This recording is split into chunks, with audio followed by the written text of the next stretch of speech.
This is Seawolves. Storm? Or not.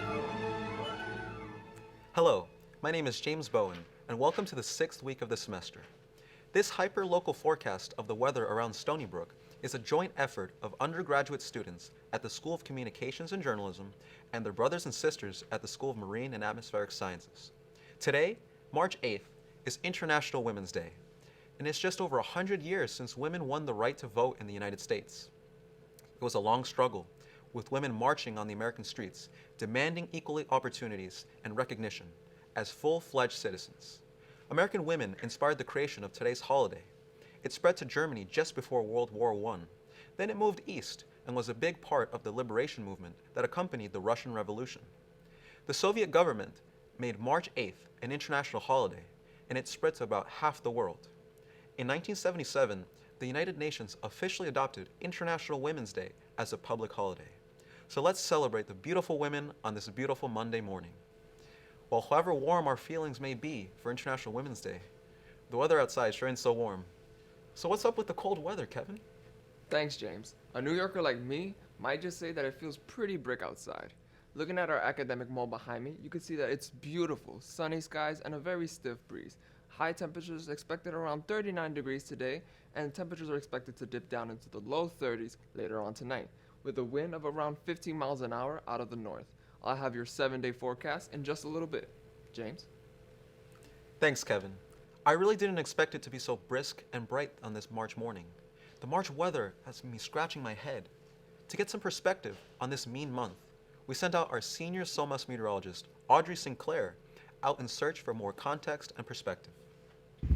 Thanks, James. I'm here at Tiana Beach and the sun is out. It's nice and gorgeous, but it's a little chilly and really cold. And as a meteorologist, I've heard of the phrase that the weather in March comes in like a lion and leaves like a lamb. I wanted to do a little bit more research on why this is. Well, I found out that this has to do more with astrology than it does meteorology. And this is because that the constellation Leo is located right behind the sun as the sun rises in the beginning of March. And in the beginning of April, the constellation Aries is located right behind the sun, and Aries is a lamb. However, this has to do more with astrology. It was used in the Farmer's Almanac back in the day to help farmers determine how the weather is going to affect their crops. And cold, windy conditions that exist in March is mostly due to the cold jet stream that flows into our area from the poles. And then this jet stream collides with warm air mass from the south. And in the beginning of March, this difference is really big. So this is why we get these cold, windy conditions.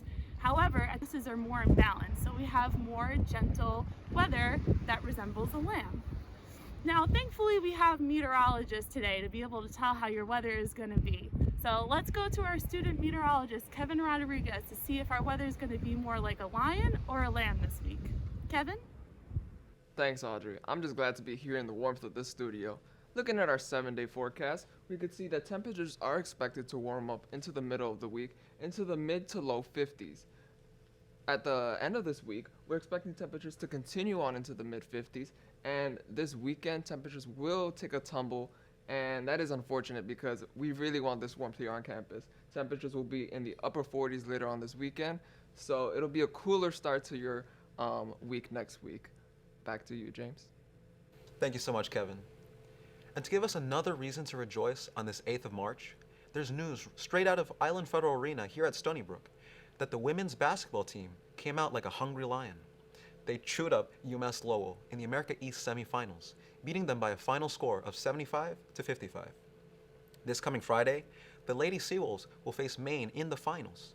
If they beat the Bears, they'll earn an automatic trip to the NCAA tournament. So congratulations, Lady Seawolves. That's all I have for this week. I'm James Bowen. Oh yeah, I almost forgot. So it's traditional for men to give women flowers on International Women's Day. So to our floor director, Jessica, this is for you.